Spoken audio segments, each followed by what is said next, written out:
Assalamualaikum dan selamat berjumpa kembali. Kita teruskan perbincangan dengan tajuk yang sama di bahagian keempat sekarang ni. Sebelum ni kita sudah pun berbincang graf bagi fungsi kuadratik yang diubah suai itu boleh ditulis sebagai y equals a sin bx plus c, dan sudah pun diterangkan bahawa a itu ialah amplitude, b itu ialah lambda, c itu ialah translasi sama ada positif ataupun negatif, dan itulah kesan yang berlaku kepada graf bagi fungsi trigo. Kita akan tambah sedikit lagi perkara sebelum perbincangan ini ditamatkan, iaitu apakah kesannya sekiranya fungsi trigo itu dinegatifkan keseluruhannya, kesannya ke atas graf, dan kemudian apakah kesannya fungsi graf itu apabila fungsinya dimoduluskan. Okey, kita cuba lihat yang modulus dahulu. Kita sudah tahu simbol modulus ini bermaksud nilai mutlak, absolute value. Cara mudahnya dalam absolute value plus or minus, end resultnya tetap juga positif. Jadi apa kesannya ke atas graf?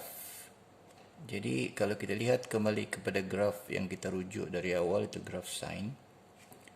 Graf sine ini kalau kita lihat dari segi bentuk lengkungnya, sebahagiannya berada di atas paksi X dan sebagainya lagi di bawah.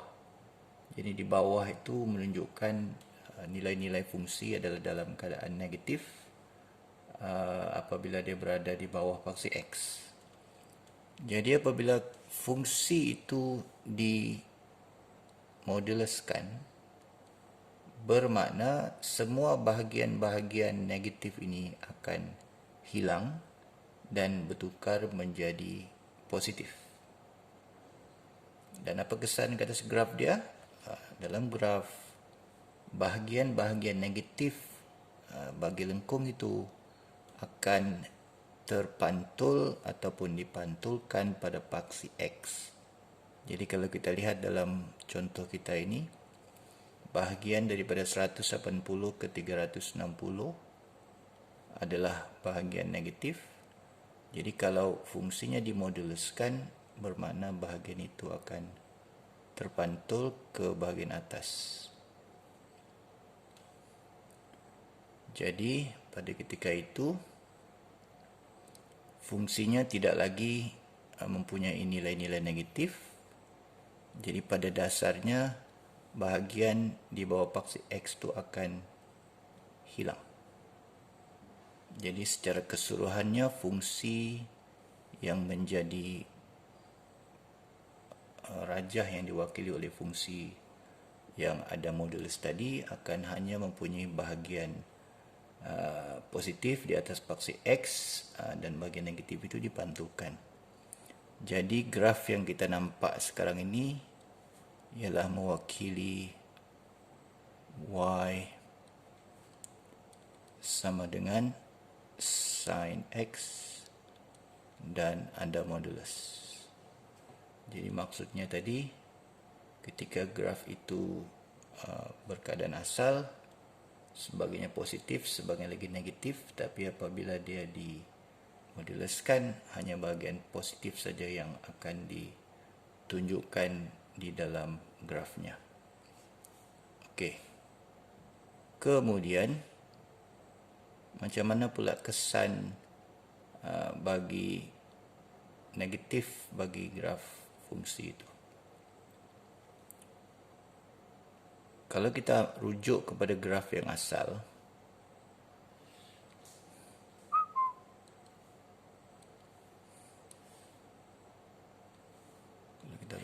graf yang asal,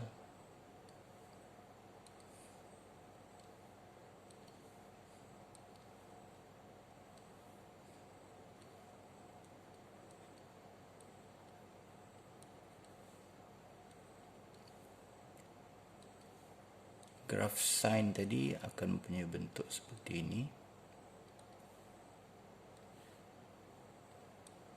Dan apakah kesannya sekiranya fungsi y sama dengan sin x itu dinegatifkan? Kita tahu kalau satu nilai dinegatifkan, dia akan mengubah tanda asal. Kalau nilai asal positif, dia akan jadi negatif. Kalau dia negatif, dia akan bertukar jadi positif. Jadi kalau kita rujuk kepada graf, apa yang berlaku, setiap lengkung itu akan dipantulkan di sepanjang paksi X. Kalau ketika kita bercakap mengenai modulus tadi, hanya bahagian negatif yang akan dipantulkan. Tapi apabila kita negatifkan fungsi, semua lengkung itu akan dipantulkan pada paksi X.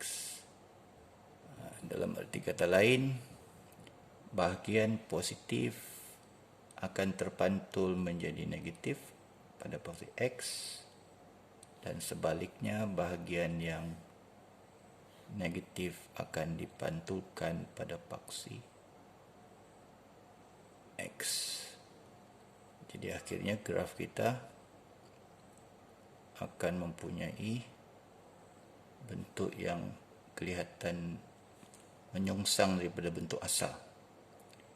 Jadi graf yang bahagian merah tadi itu sebenarnya adalah untuk graf sin X yang asal, sedangkan graf yang diletak dengan color purple ini adalah untuk mewakili graf y equal negatif sin X.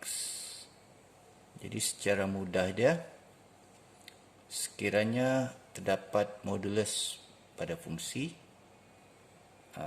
grafnya bahagian negatif yang akan terpantul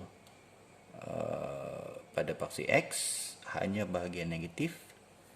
Tapi sebaliknya, sekiranya fungsi itu dinegatifkan, keseluruhan graf itu akan dipantulkan pada paksi X, iaitu yang positif akan menjadi negatif dan yang negatif akan menjadi positif.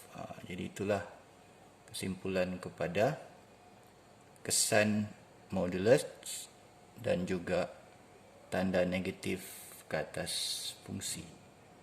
Dalam rakaman seterusnya nanti baru kita akan cuba lihat beberapa soalan yang merangkumi perkara-perkara yang menyebabkan graf asal bagi fungsi trigo itu terubah suai, sama dari segi perkali A, B atau C, dan juga tanda negatif dan juga modulus bagi fungsi tersebut. Okey, jumpa lagi.